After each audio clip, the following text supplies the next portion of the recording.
Welcome everybody to A.Bevy Radio episode two. Two. We made it, really. We really made it. Like I never thought we'd make it this far. We not red bones, but you may need to put that poop. Yeah. Oh yeah. Welcome everybody to A.Bevy Radio episode 2. I go by the name of Bryant Kirk White. That's Bryant like Kobe, Kirk like Franklin, White like the color. I need a slogan. You got it. Hello everyone. My name is Ayat Soluiman. Someone in the comments last week told me formally, so I'm gonna still say I still go by Yaya. So program director, baby. Nothing wrong with that at all. So overall, we're here, episode 2. Episode 1 was successful. I think we got for a good bit of our crowd, they get to understand what we're doing here. Mm-hmm. So just from your perspective, what's something that you want people to take from A.Bevy Radio? Just the conversations. And I think a lot of times when people think of A.Bevy, they think of not an overload, but a well-prepared, we're coming to teach you. Right. But most people who know me personally, anyone who's ever came in contact with you personally, it's always an experience. And it's always, you take something from that conversation. So I just want people to know, this is just, you're on FaceTime with us. You're on a private conversation with us. You're in our community. That's a fact. That's a fact. When you talk about experience, that's one thing we always stood on, whether it be live, whether it be through media, or whether you experience an opportunity that somebody gave you. Overall experience is key, especially in this life thing. And I think A.Bevy Radio definitely stands for that. For me in general, I'm glad, we can connect. A.Bevy Radio being what we call a live, interactive talk show. Make sure you jump in the chat, introduce yourself, let us know how you feel. Insert yourself into the conversation at any time, and we want to know what you feel like. We're not perfect. We got to the point where we are because we had the time to sit down and think about the experiences that we've been through. So imagine the idea of multiple experiences, a conglomerate of experiences, a village of experiences coming together through A.Bevy Radio so that we all can grow together. I think that's what we can do here. It's definitely an experience. Mm-hmm. And I don't want to overuse that word, but it is. It's not linear. It's very fluid, such as everything in life. Absolutely. Like right now, this whole pandemic we're in is definitely not linear. Not at all. Last week we had Keith, a creative, and he said he had his plans rolled out. Now everything is, you got to be ready for it. We're trying to figure it out. One thing I've been experiencing is the idea of, what's my role in this thing. So last week, my school district, with my job as a district employee, we had spring break and now we're back at it. And so us being in, I guess some people may say the middle of it, some people may say the beginning of it, some people may say the end of it. As far as us, everybody can agree that we're in it. Yeah, we're definitely in it. We're in it 100%. So just from a school standpoint, which in my eyes is the community standpoint, it's more so, what are we doing as a whole to make sure the ball keeps rolling? And I think from education and in some other places, especially our essential workers, but definitely education is, what are we doing to help these kids? And so it got me to thinking about, education as a whole. Yeah. Whether it be elementary kids, middle school kids, high school kids, the college students, the graduates who just graduated, what from an educational standpoint should we actually be offering? Like what's most important? What's most valuable at this time? Let's say they don't get to go back to school. What's most valuable at this time? And I know you being in education, how do you feel about that? So for me, the whole quarantine, the fact that we're out of school concerns me more from a social aspect for the kids that are homeless, the kids that they're in abusive homes or hunger. That concerns me. I think a lot of people are concerned and they feel like the students are taking an L or this generation is not going to be as smart. They're missing out on 5 months of school. It's like they're overthinking about the educational part. That does not concern me at all, to be completely honest with you. I feel like if done correctly, which, leads to your question, what can be done? But if done correctly, these students might be the most self-aware, open-minded generation, just from the fact that their education is not tailored. I call it jailhouse schools. Like they're not in a classroom all day. They're not being, they're not getting information vomit. It's getting tailored to them. So if you're at your house, relaxed, doing your work, or you're sitting all on the floor with your siblings, however you're getting that education, it's tailored to you, versus in a classroom, it's rules, it's a population, like even that scheduling. So I really feel like these kids are going to get a whole different experience. And then added on that, outside from the math, science, and reading, they're getting life experiences. These kids are getting more time to be outside, because if you think about it, from the moment you enter first grade till you die, unless you retire, become an entrepreneur, you have these 8 hours a day they're not yours anymore. Like they're loaned to you, like you don't have them. You're sentenced to this 10 hours a day. So I really feel like if done correctly, these kids can benefit from it. But back to your question, like, what is it that can be done? Exactly. Yeah, I think I had a conversation with a young guy earlier who we do a scholarship with A.Bevy. And so we're looking at, how can this scholarship help these students, these 12th graders who are going to college. So speaking from that 12th grade, that 17 or 18-year-old standpoint, him coming from a high school that's actually K through 12. So you're talking about a small community where community is everything. Like as far as who you know and who you can gather from and who you can speak with, that's very important. So what it hit me in that conversation was the idea of, the students not being able to have those regular interactions that they usually do. It's great to learn the things that are in those books. Literacy, knowledge is definitely powerful. It's limitless. But at the same time, when we're looking at someone in the adolescent phase, again, these experiences, these introspective moments, someone tapping them on the shoulder, or even a reality check that's a punch in the chest, is very valuable. So his mindset, what we went back and forth about, was like the idea of these kids don't have a guidance counselor to say, how's that app looking? These kids don't have the opportunity for a teacher to look them in the eye and ask what's wrong. These kids don't have those moments where they can express their inner self. It's more so, what's going on with my grade right now. And I think it's like for the lower elementary school that they don't have that. I'm just thinking of the power of social media and the internet. There's little people who get on Twitter and say, I need help on my resume.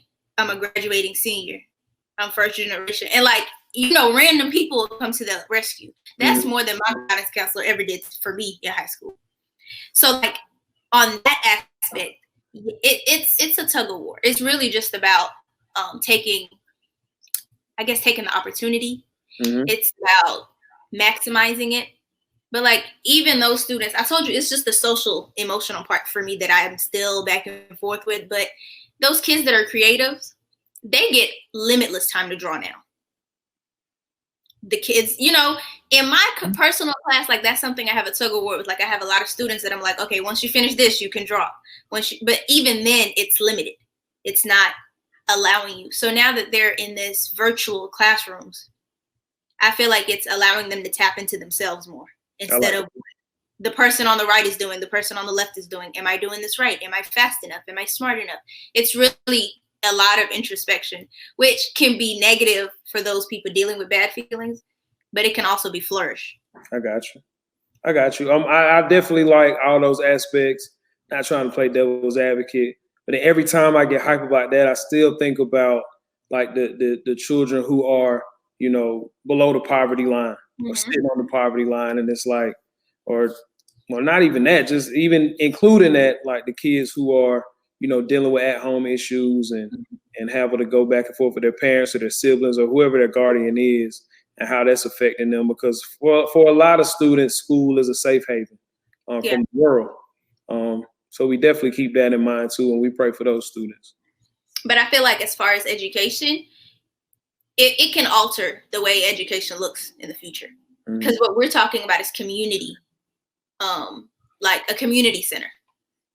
If education is flexible, what we're saying is if we take away the four walls of a school, we just need to insert a community center in that, so we're not taking away that safe haven. So it's allowing one to flourish and then substituting it with something else. Like, because what we're talking about isn't that education. They come to school to get away.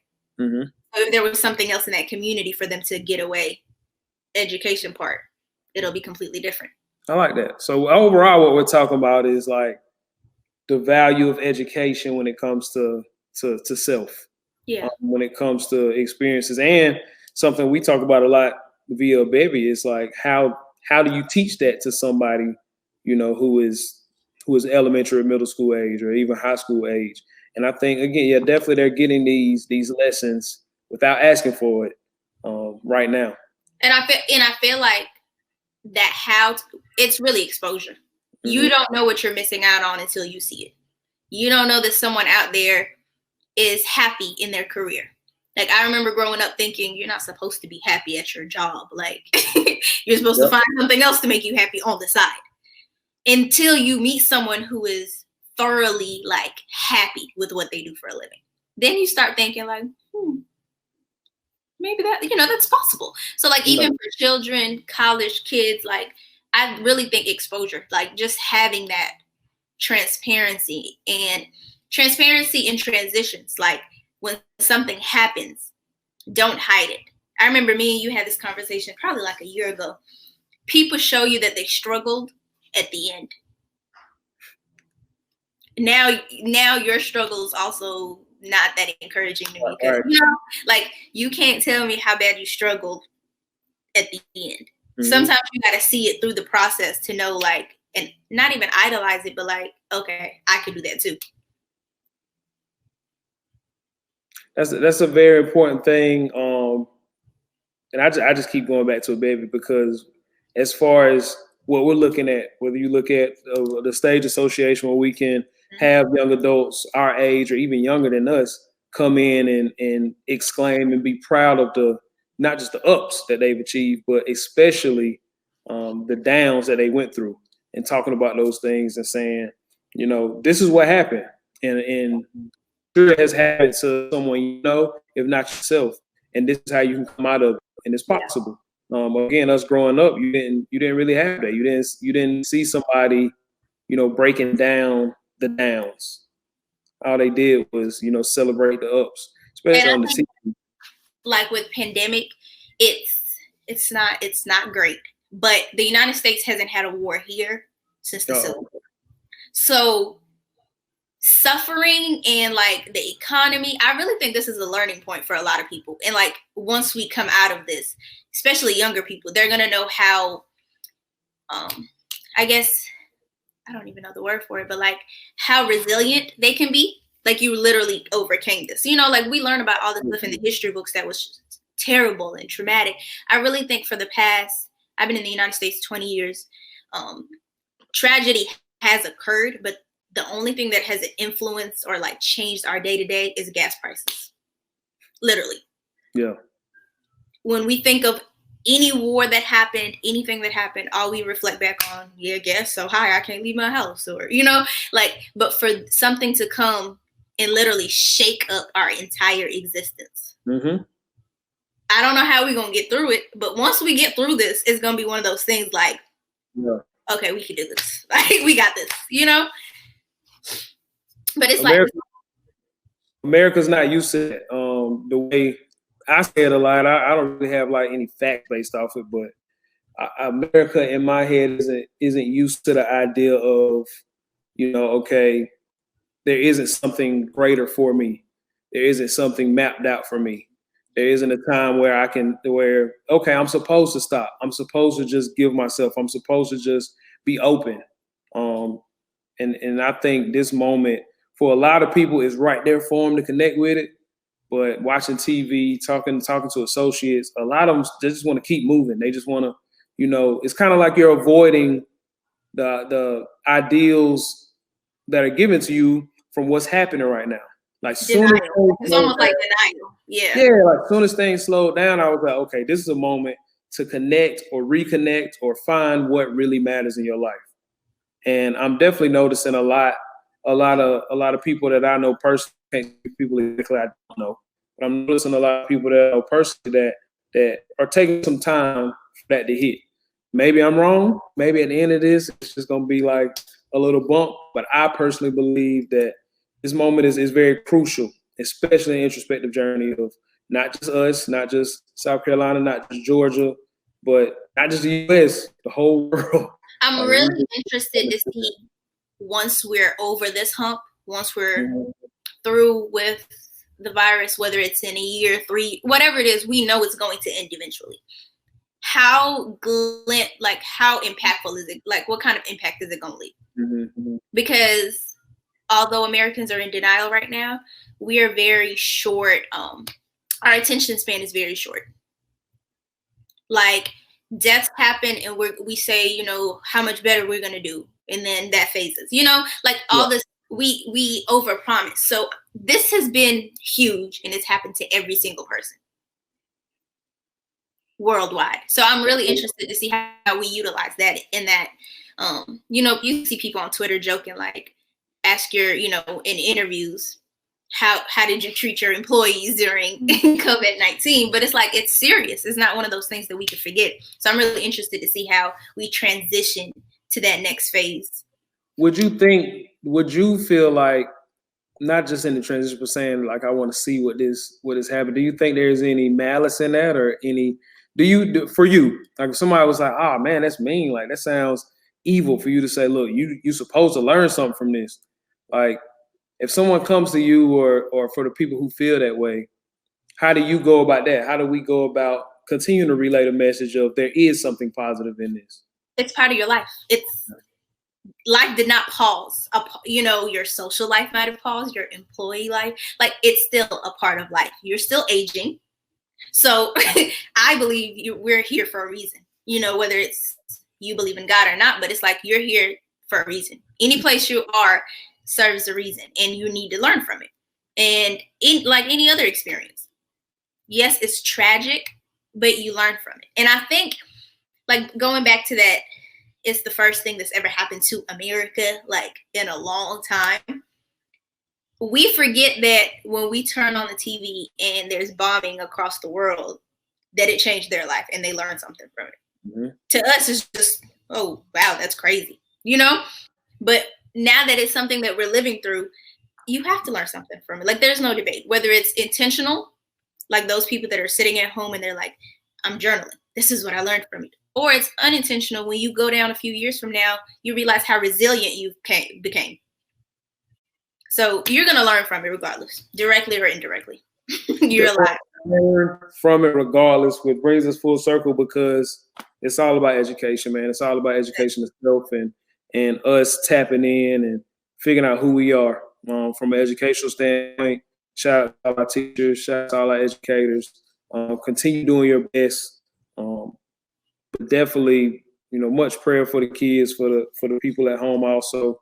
And I hope that everyone, whether you're a parent or not, is able to take this moment and tap in and say, you know, this is going to be able to teach me something. Because over here at A.Bevy, we believe in something called change, progression, and growth, which are our 3 pillars, change being the beginning of any moment, any change that occurs in your life, whether bad or good.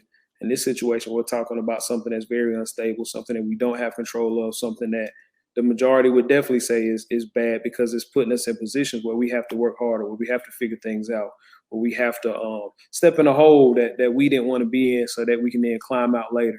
But the main keep going. There's those that are scared from economics, and then there's those that are actually scared from the disease, the virus. And I'm not downplaying it, but there's multiple things in your life that you thought you'd never get through. There's multiple points in your life where you thought, Lord, this is it. I know you finna take me.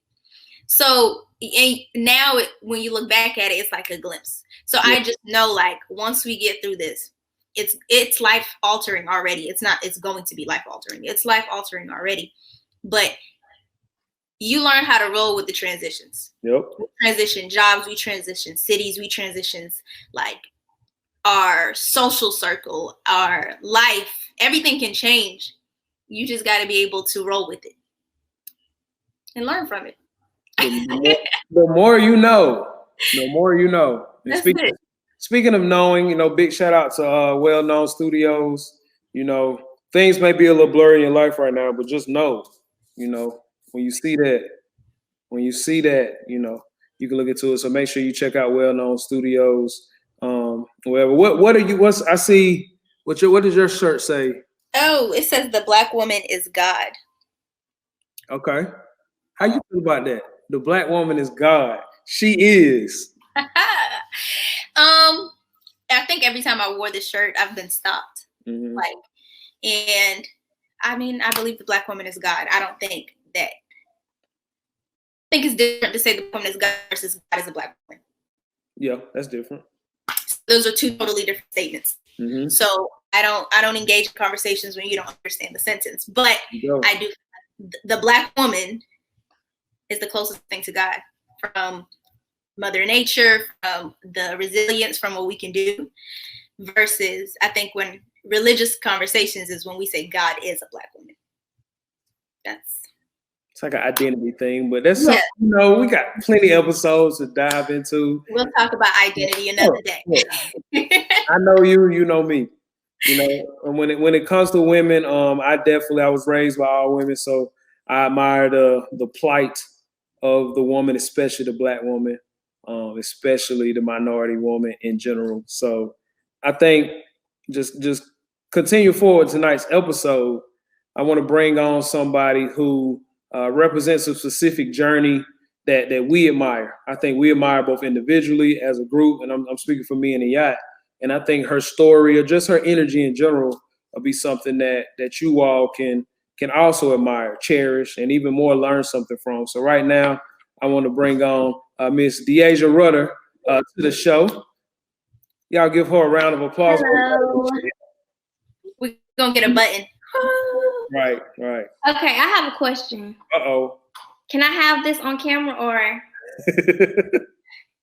It's already on camera. Baby, you grown. You grown. This is your journey. I don't know, PG-13, even though Rock Speaks did like a Nina for Blues last week. So. How are you? I'm okay. I'm okay. This quarantine is. Are you A.Bevy okay? Remember? Yeah. Okay.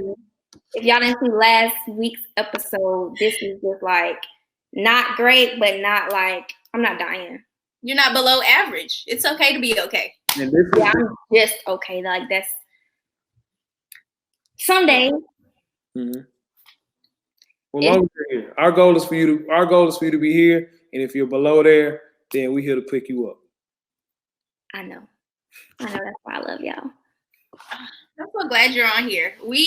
I know, like Bryant said, we personally admire your journey, but like as of lately, I think it went from a mentor-mentee, but now you're an adult. So I'd be like, like the adult transition. I don't think a lot of people are comfortable with transitioning in their adulthood. Mm-hmm. How do you feel like? What's been the hardest, easiest? Give us a backstory from graduation. Oh my gosh. Okay, so after I graduated, I moved to Greenville, South Carolina, and I got like a big girl job. It was 8 to 5. I was dressing up for work. All we care about is the outfit. But as long as you can wear professional clothes to work, you be like, I made it. Girl, posting your computer on Instagram. But I was just a receptionist for a finance company, and I was making. It wasn't that great, but I worked for that company for like almost a year, and then I found out about a deployment, which the deployment came right on time because I was in a space where I was working at this job and it was just becoming too routine. Mm-hmm. I wasn't learning anything new. I wasn't really important. I was a receptionist. I wasn't doing what I felt like I was supposed to be doing. So like I was in a space where I was stagnant, and I don't like that. I need accomplishments and progress and, you know, growth constantly to feel okay about myself. And it was just, I was in a, you know, relationship that was slowly but surely going downhill. So the deployment was like right on time. So I definitely volunteered like without a question. And I was going overseas for 9 months. And it wasn't bad. I feel like I didn't appreciate it while it was here because it was definitely a wonderful experience. I was just so ready to get back home because I'm a family friends person, so I just really missed my family and my friends. And I missed 2 of my best friends' graduation. I missed birthday parties. My family celebrates everything, so I missed birthday parties and Christmas dinner and everything. So it was just kind of hard for me being over there away from family and friends because that's what makes me happy. So came home, and the job that I was working at gave my position away, and they kind of like scrambled up some bull. Can I curse? They like scrambled up some BS positions. I just felt disregarded, and it was just like, oh yeah, you won't be working in the same position because by law they have to bring me back on, but it does not have to be the same position, and the pay has to be either the same or greater. So by law they had to bring me back on as an employee, but they did not have to keep my job. So the job that I was in was slowly but surely guaranteeing me a position in the HR department. And then they gave that away, changed the position completely, and kind of just like threw some positions at me like, we have this open, we have this open. It was How was your emotional state during all that? Because you're talking about like the on paper resume stuff, like, oh, went there, came back, checked, added that to my resume. But as far as post college, needing those accomplishments to, I remember when you told me you was deploying, I was like, voluntarily, like, for what? Like, you really, like, it was almost a running. So what was the emotional transitions? Please dive deep into that. What I'm gonna do, because I know you feel more comfortable talking to her, so you know I'm gonna take my step back. Okay. I know y'all's personal relationship, and I'm gonna sit here and I'm gonna go ahead and go crawl over here real quick. No, like just run us through the emotional, because graduating college is a huge accomplishment, but that high doesn't last.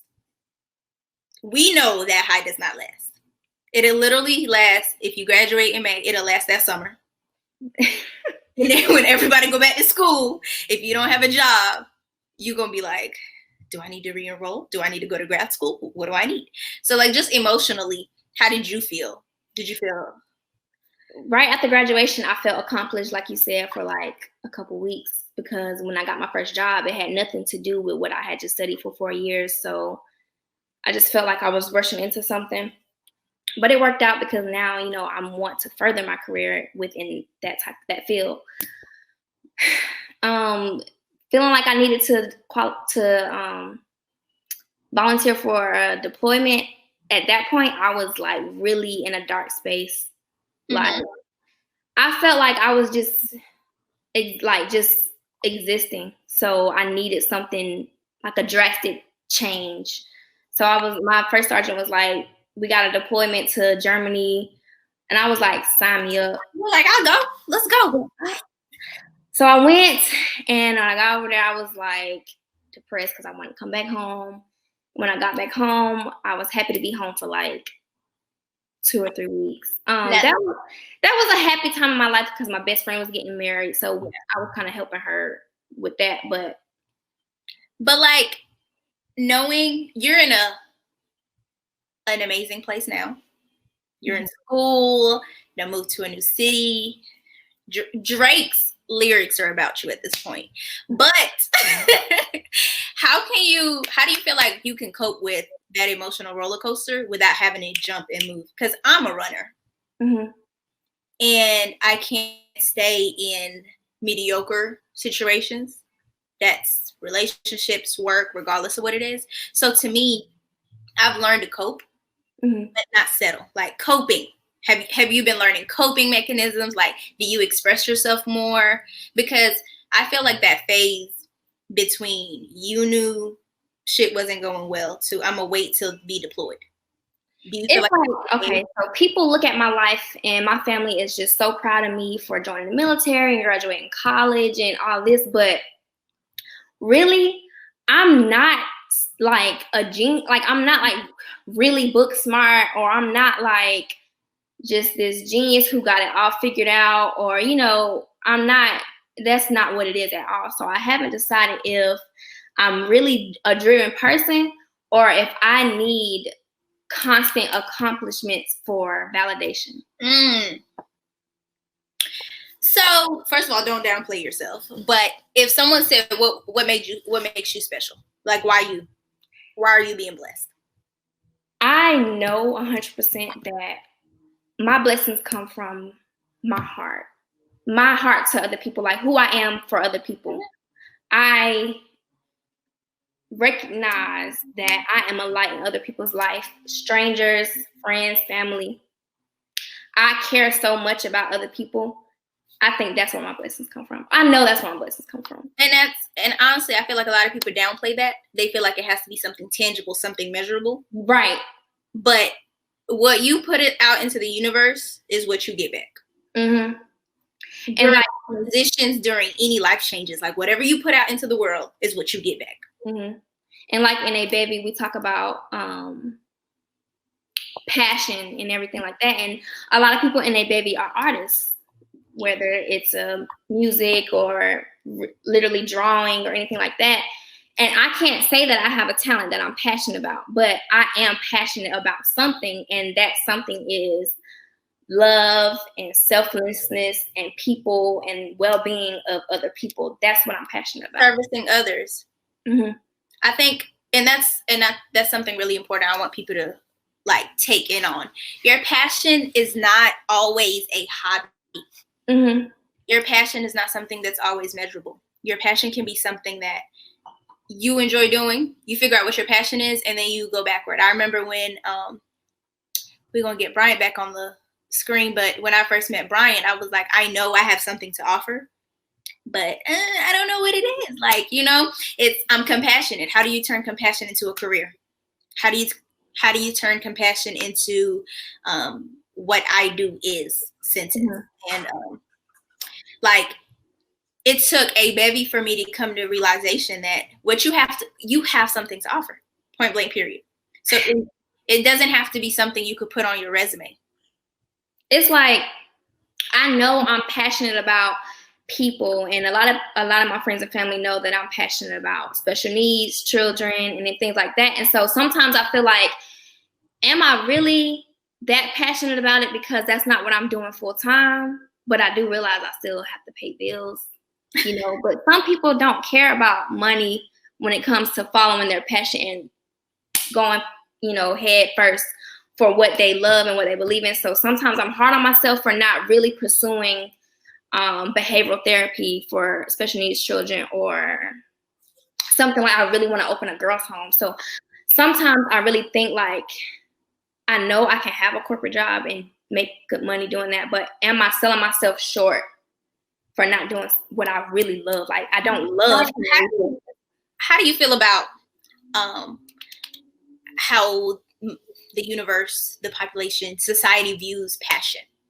I have my perspective that an architect can say his passion is to help others, and he helps others by bringing their vision to life and creating their dream home.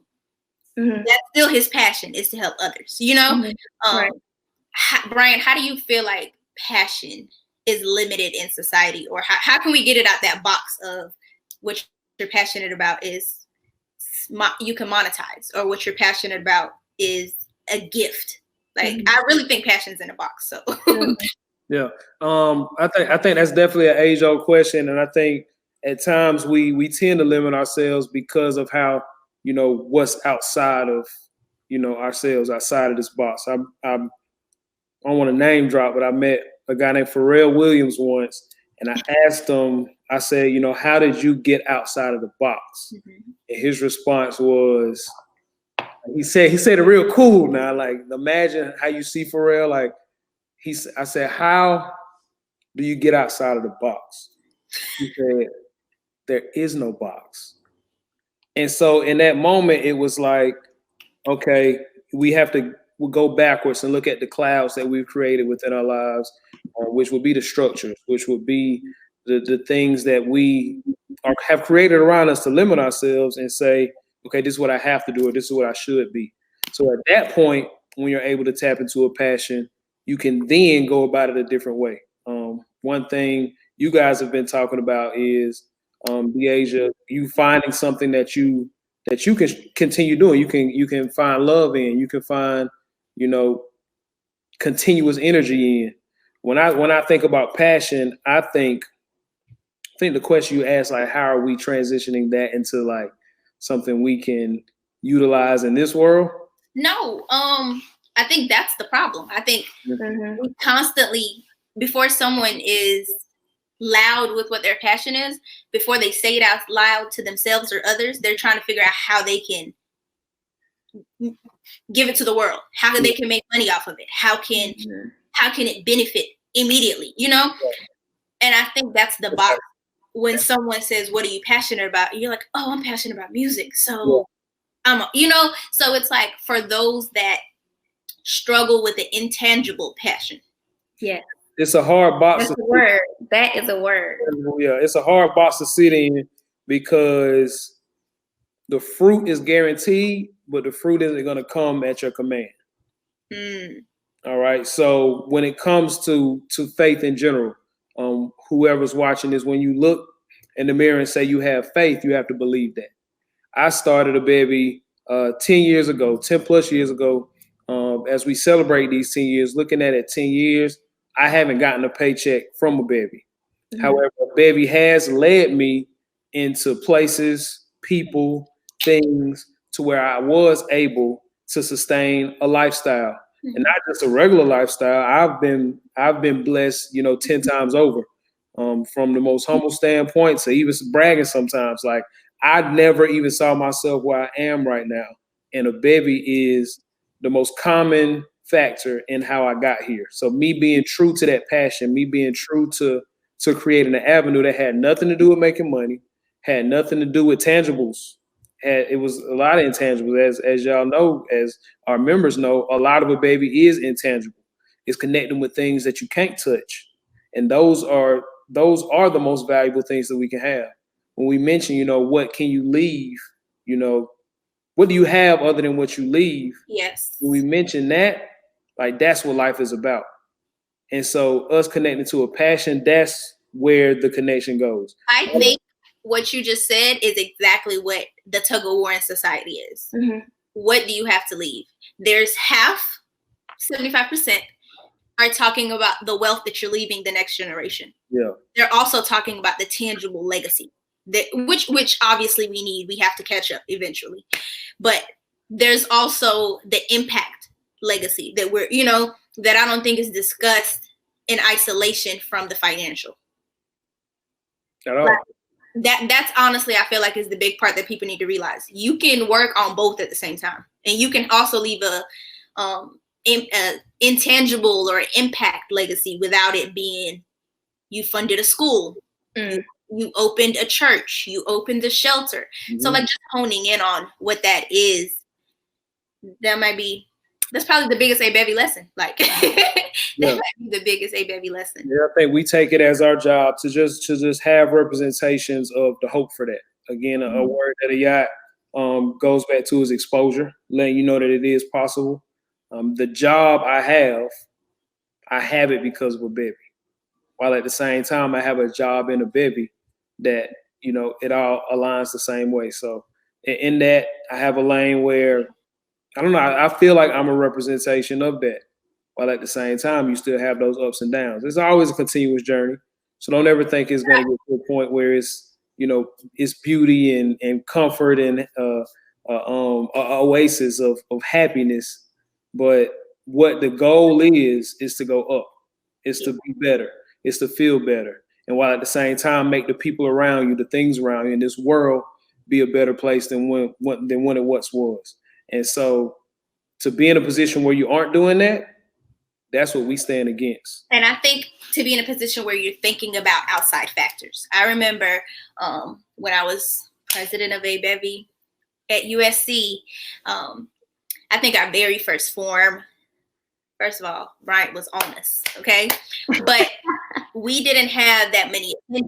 And I remember that was my first time being like, oh, we could just reschedule it. Bryant was like, reschedule it?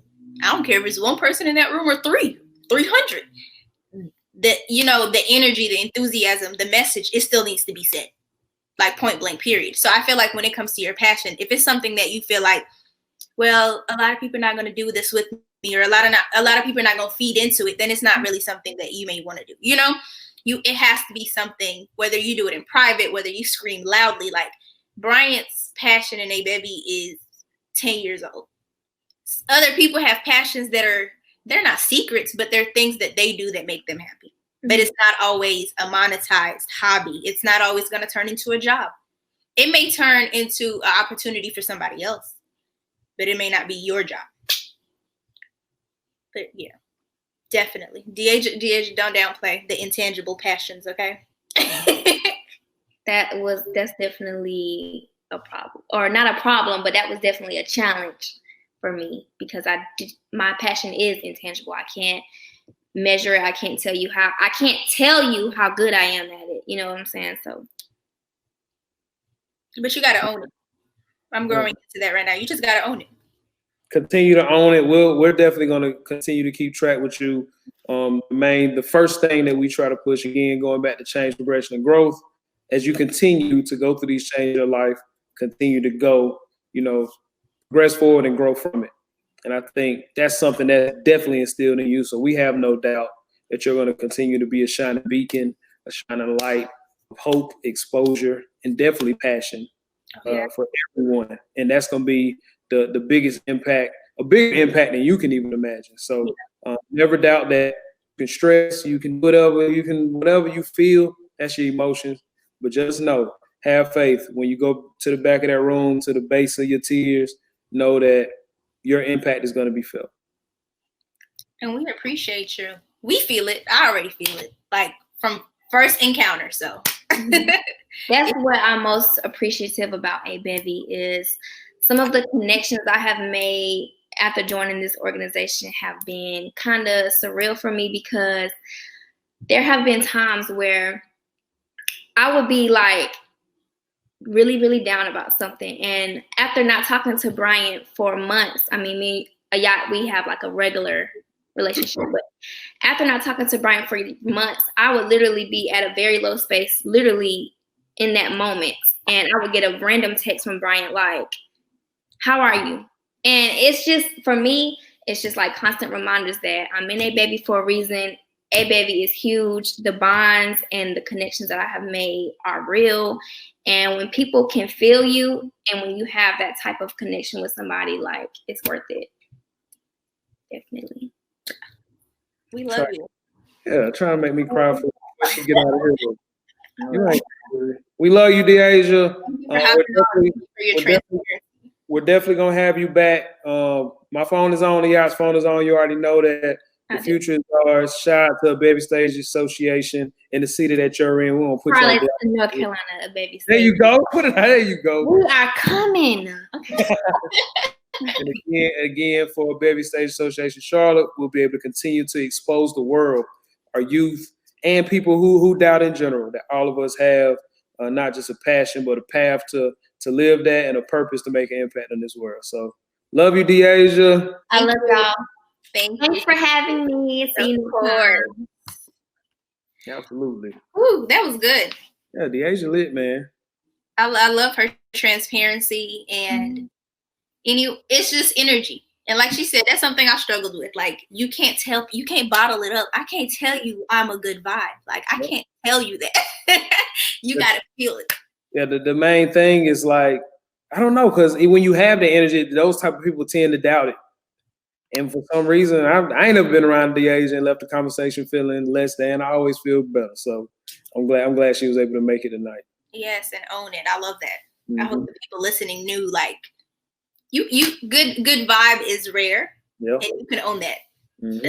That's not lightly at all. Especially now, we need that. And speaking of her passion, or in general, everyone, finding that intangible passion. Sometimes we have a passion that is tangible, that school or the world may teach us, I think they call it a talent. Like when you have a talent, you can then be passionate. But if you don't have a talent, we believe everybody has a talent. Everybody has something they're good at, something they care about.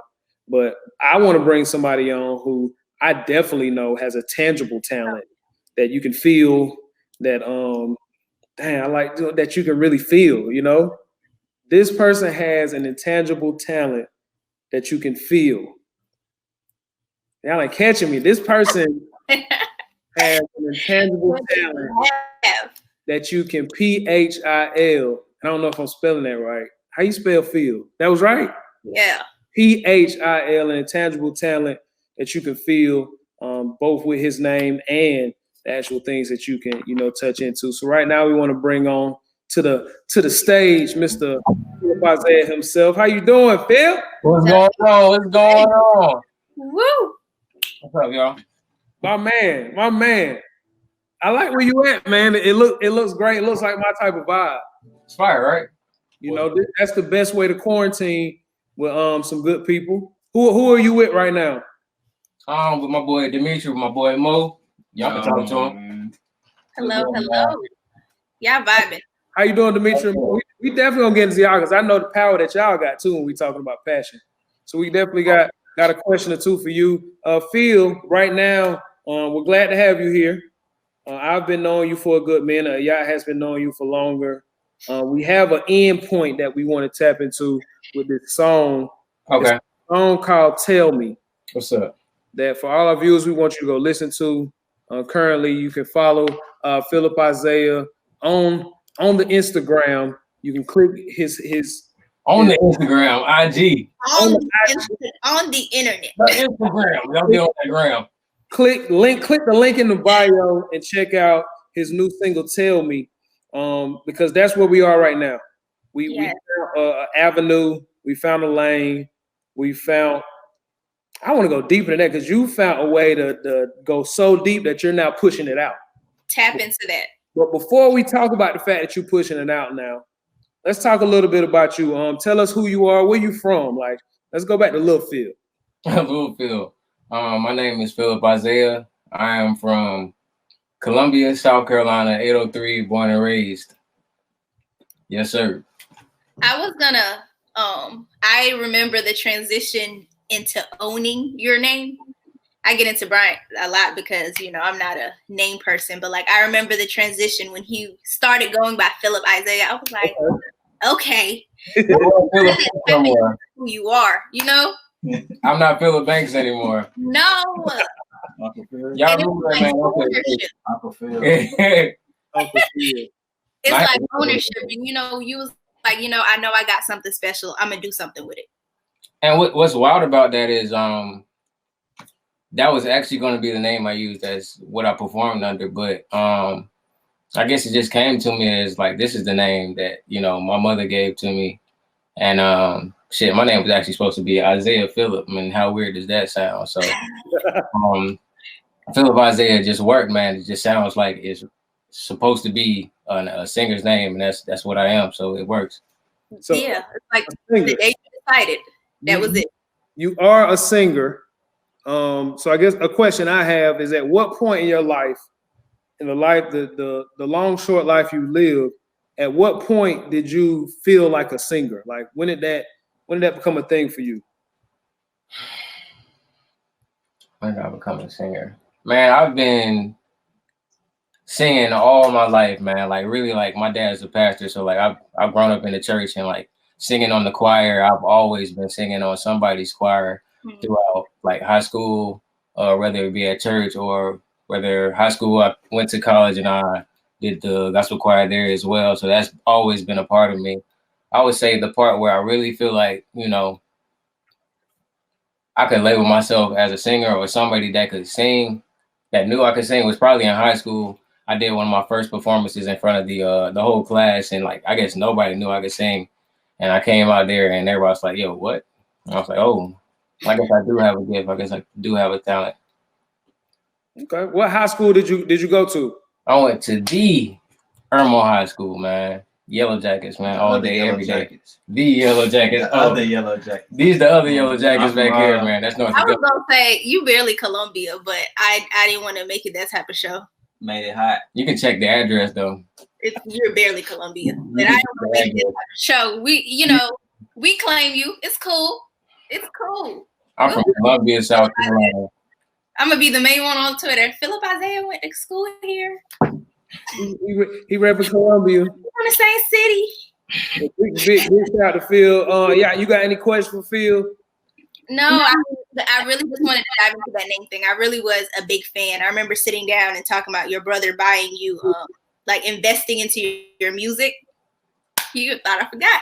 Like and at that point, it was like, I need to take this seriously. What happened prior to that to make you feel like, okay, I can't keep running away from this? Because you sing jokingly a lot. What happened to make me take my music seriously? I won't say that it's like one specific instance, but I will say that working on Phil, that single I released a while back. I don't know if y'all are familiar with that song, but Phil was the first time that I really was like, yo, like I'm kind of straight at this. Like I can sing a little bit, but after that, I had a journey. Man. It took a minute for me to release again, but I would say that's the point I knew I had something special. I love a good journey, but I want y'all to dive into more of this music thing because let's go into it. So Phil, right now I got a question for you. So, as far as what's on the screen right now. Oh man, how do you feel about this album? All pun intended. How do you feel about this album right here? This album on the screen. That's arguably the greatest D'Angelo album right there, man. But it depends on the day too, because you can listen to Black Messiah and be like, "Oh my God!" And on the next day, you can say, "What's up with Brown Sugar?" Brown Sugar, bro. It's like that. But Voodoo is crazy because like that's a whole spell in itself. He really got in his that was him in his prime, right? It really felt like that. He came into himself for real, bro. You could hear like all the elements that made him like him. Mm-hmm. It was churchy in a sense. It was like real spiritual, but like it was voodoo, so it was like casting a spell through like the whole album. It was amazing. It's perfect. Voodoo off top. When we talk about you said casting a spell, which is something I believe music definitely has the power to do. In any realm, like however you can do it. So when you look at voodoo, when you look at the aspects of music, when you look at the theory of music, we talked about you growing up in a church earlier, being able to tap into your passion, to tap into your talent. What do you admire about music? Oh man, like what does it mean to you? Why do you value music? That's a deep question, dog. Why do I value music, man? That's just, it's really my release, man. It's really my release. I go through a lot daily. And I mean, a lot of people don't know. A lot of people do know. I mean, some people do know, the things that I go through, the things that I face, the challenges that I go through. And you can take away a lot from me, but you can't take away my song.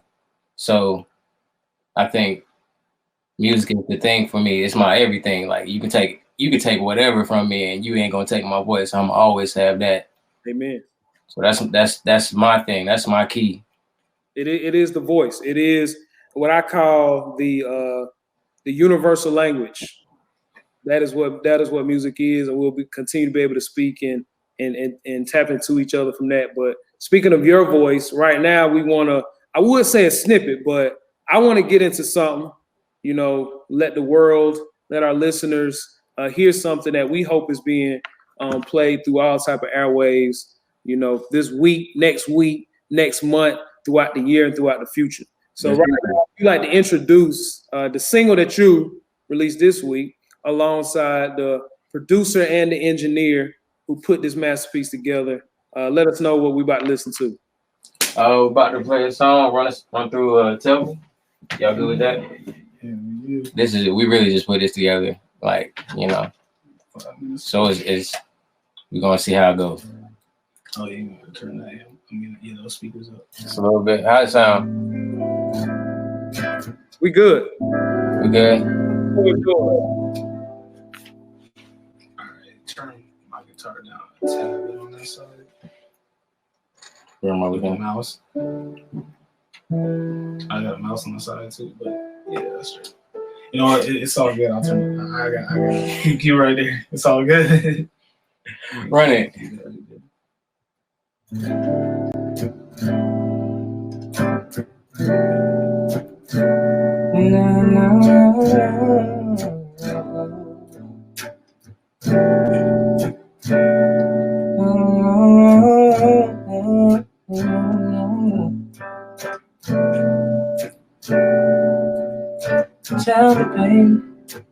Tell me, baby.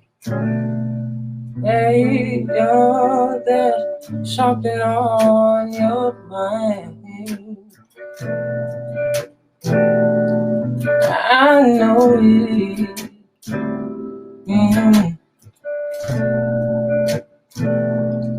You ain't even gotta say anything, no. It's 'cause you show it. It's written on your face. Oh, there's something going on. Can you please just say what's wrong? No, I can't read your mind. I just want everything to be alright. Oh, baby, please just tell me what's going on.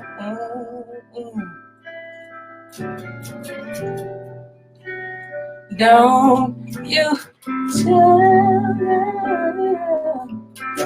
tell me that nothing's wrong.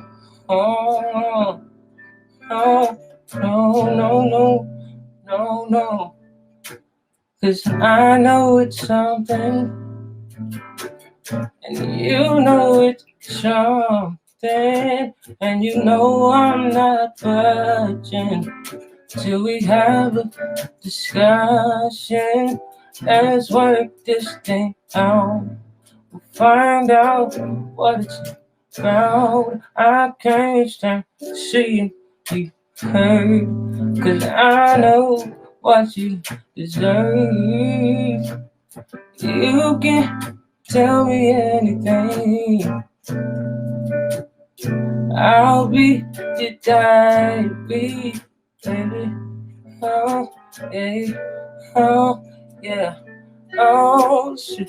You can tell me anything.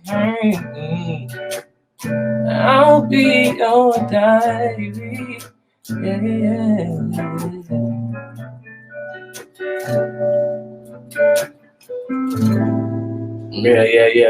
Yeah. That came together pretty straight. That was decent. That was decent. Bro. That was it right now. This is it right here. I'm gonna let y'all know. They sound so beautiful, don't you agree? We can go all night with this. Y'all don't want to do that. Y'all don't want to do that. Hey, also, Replay featuring Phillip, Isaiah, and Reese. That's how you say proper name, Reese? Reese. Poppy. Reese. Yeah. Renasia. Right. You got to break her name down. Hey, man. Mo just dropped the project, man. Yeah, Retro Mo, man.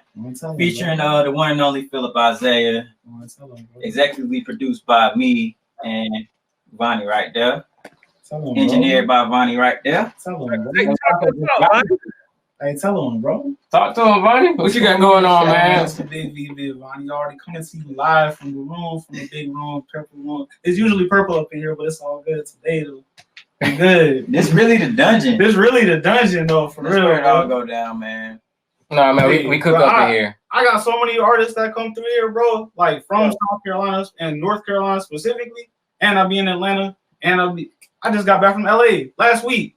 I gotta pull up there. Music is what brought me to everything I am. So I gotta pull up just to sit on the floor behind under the vinyls, bro. Hey, Come through. Come through. I promise it's a vibe every time, man. Absolutely. We appreciate all three of y'all. As far as what you stand for, what you believe in, how much music means to you guys. One thing we were talking about earlier is the intangible aspect of a passion. Y'all are not here specifically chasing money and saying, you know, I got to get some clout or I got to do this. Y'all create from a lane of actually caring about what you're putting together. Wanting to create something that's going to mean something, wanting to create something that's going to impact people, and want to create something that's going to last a lifetime. So I think not just Phil, but all three of y'all, and I want to make sure everybody in the chat, dive into the chat. Phil, drop their names in the chat, make sure people following them. I will do. So maybe we can bring y'all on the episode. You know, we can swap chairs. We can just switch it around. I'm down. Big bet. And we can get in the Mo joint now because, you know, I peep. All right, yeah, I'm with it, man. Definitely want to thank you guys for being on the A.Bevy Radio episode 2. Appreciate you. I really am honored, man. Hey, and make sure y'all eating mangoes out there, yo. For real. It's important. Get them vitamins in you now. Remember, if he ain't treating you right, let that man go. Shout out there every time, man. Out the gate, man. Much love to you guys, man. Yes, sir. All right, we out of here. All right. So on the way out, that was dope, man. I loved it. That was dope. When I talk about like performers, just to tell our audience, like our goal is to like have an art aspect every show. We didn't know Phil was gonna perform. No, I thought he was gonna talk about it, but you know, if you stay ready, you ain't gotta get ready. Yeah, we was gonna play the songs to let y'all know it's popping, but he's ready at all times, and again, that's something that he's very passionate about. And the arts are something we really can use in our lives to stay passionate and to stay active and stay happy, especially during this time. So right now we want to get into our final segment. We want to give you guys something to introduce into your lives. So first up, Ayat, what do you have for the people this week? I have the 4 agreements. It's not last month. April book of the month for A.Bevy was The Alchemist, and the 4 agreements to me was a great follow-up. It's one of those books that it's not a self-help book. It's a personal freedom book. And as I was talking to Bryant about it, it's one of those books that helps you tap into yourself a little bit better. It's not even about it's just about you in storytelling format. It's not like a morning and inhale. So if you haven't already read it, I definitely suggest copying. The 4 agreements. That's something I read. She actually put me on that. It changed your mindset in general as far as how you look at life. Something I want to put into you guys' lives, just having looked back at the passing of Nipsey Hussle, Kobe Bryant passing earlier this year. Another death that affected me year before last was the passing of Mac Miller. Us having Phillip Isaiah on the show today brings me to young gentlemen, young men looking into music theory, looking into instruments, looking into these sound waves that not just your voice, but in general, everything that can be put together. And so I'm gonna stay on the music tip this time again. I don't know if you can see it. Let me get my light right. This right here is an album. I don't know if you can. Let me try to block my light. Let me see. There we go. I like that right there. This right here is an album by Mac Miller. It's called The Divine Feminine. If I got to suggest it again, I might bring it up every February for other reasons. But The Divine Feminine is an album by Mac Miller that really introduced to me the aspects of love that I think the world needs to hear. And you can take it how you want to, however you listen to it. But The Divine Feminine is something that provides bops. It provides great sounds. It provides great songs while also introducing you to musical theory that a lot of things we may listen to now may not have for you. So definitely tap into that so that you can understand even more how music has a power to change your life. Thank you guys for tuning in. We finished episode 2. We're so excited. It only gets better from here. Only get better. It only gets better. Thank you guys for engaging. You guys are awesome. I'm excited.